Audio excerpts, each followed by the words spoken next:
Now after 2 days it was the Passover, and the feast of unleavened bread. And the chief priests and the scribes were seeking how they might lay hold of him by guile, and put him to death. But they were saying, Not during the feast, lest there be an uproar of the people. And while he was in Bethany in the house of Simon the leper, reclining at table, there came a woman having an alabaster flask of pure, costly, perfumed ointment of spikenard. And she broke the alabaster flask and poured it down upon his head. And some were feeling indignant within themselves, and saying, For what hath this waste of the perfumed ointment taken place? For it was possible for this perfumed ointment to have been sold for above 300 denarii, and to have been given to the poor. And they were snorting with indignation at her. But Jesus said, Let her alone. Why do ye cause her trouble? She wrought a good work toward me. For ye have the poor among yourselves always, and whenever ye wish you are able to do them good, but me ye have not always. What she could do, she did. She undertook beforehand to anoint my body for the burial. Verily I say to you, wheresoever this gospel shall be proclaimed in all the world, also what she did shall be spoken of for a memorial of her. And Judas the Iscariot, one of the 12, went away to the chief priests, in order that he might deliver him up to them. And after they heard it, they were glad, and promised to give him money, and he was seeking how he might opportunely deliver him up. And on the first day of the unleavened bread, when they used to slay the Passover, his disciples said to him, Where dost thou wish that we go and prepare, that thou mightest eat the Passover? And he sendeth forth 2 of his disciples, and saith to them, Go ye into the city, and a man shall meet you bearing an earthenware vessel of water. Follow him. And wheresoever he should enter, say to the master of the house, The teacher saith, Where is the lodging place where I shall eat the Passover with my disciples? And he will show you a large upper room, which hath been furnished and prepared. There make ready for us. And his disciples went away and came into the city, and found it even as he said to them. And they made ready the Passover.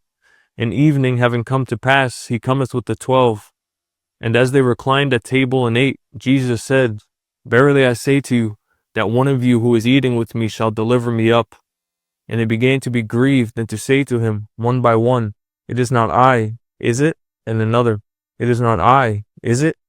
But he answered and said to them, It is one of the 12, who dippeth with me in the dish. The Son of Man indeed goeth, even as it hath been written concerning him. But woe to that man by whom the Son of Man is delivered up. Good were it for that man if he had not been born.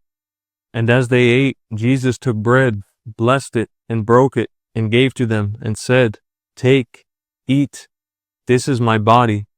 And he took the cup, and gave thanks, and gave it to them, and they all drank of it.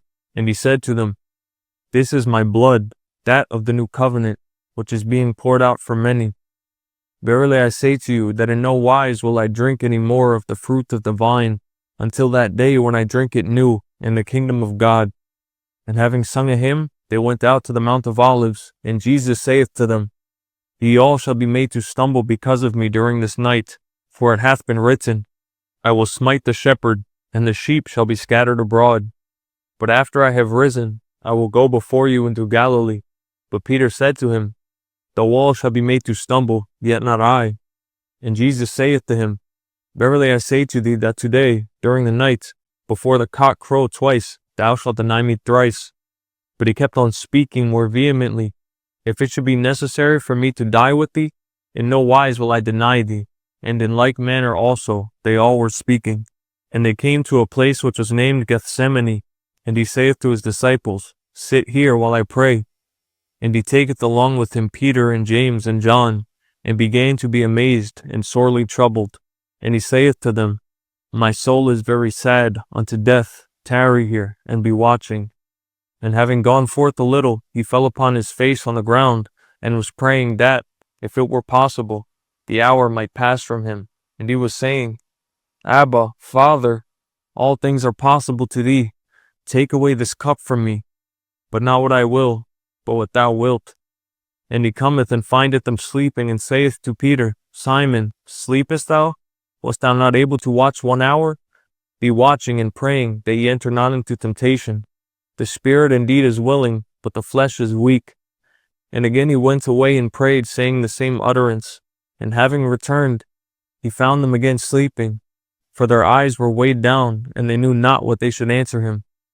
And he cometh the third time, and saith to them, Sleep on for what time remaineth, and be taking your rest.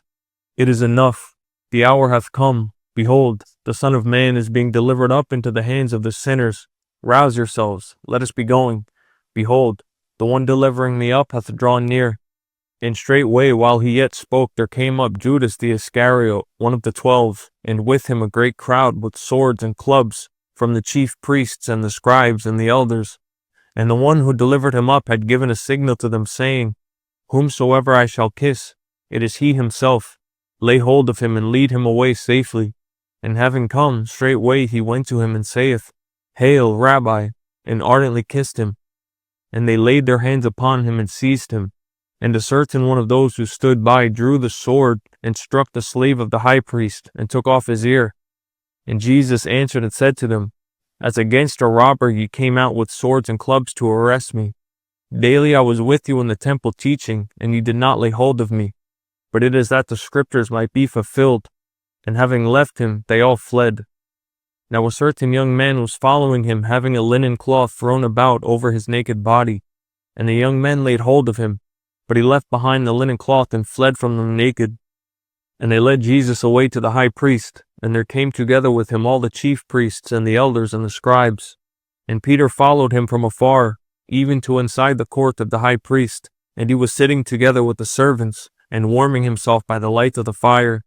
And the chief priests and the whole Sanhedrin were seeking testimony against Jesus in order to put him to death, and they were not finding any.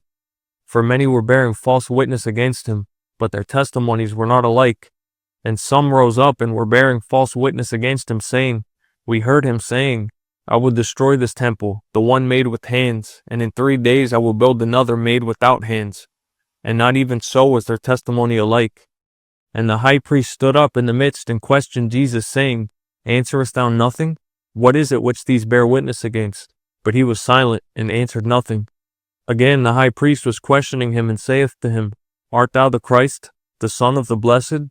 And Jesus said, I am. And ye shall see the Son of Man sitting on the right of the power, and coming on the clouds of the heaven. And the high priest, having torn his tunic, saith, What need have we still of witnesses? Ye heard the blasphemy. What doth it appear to you? And they all condemned him to be liable to the penalty of death. And some began to spit upon him, and to cover his face all around, and to buffet him, and to say to him, Prophesy to us, who is the one that smote thee? And the servants were striking him with slaps on the face with the palms of their hands. And as Peter was in the court below, there cometh one of the young maidservants of the high priest. And when she saw Peter warming himself, she looked at him and said, Thou also was with Jesus the Nazarene. But he denied it, saying, I neither know nor even understand what thou sayest. And he went forth outside to the forecourt, and a cock crowed. And the young maidservant, having seen him again, began to say to those standing by, This is one of them. And again he kept on denying it. And a little after again, they who stood by were saying to Peter, Truly, thou art one of them, for thou also art a Galilean, and thy mode of speech is like one. But he began to curse and swear, saying, I know not this man of whom ye speak. And for the second time a cock crowed. And Peter was reminded of the word which Jesus said to him, Before a cock crow twice thou shalt deny me thrice. And having thought thereon, he began to weep.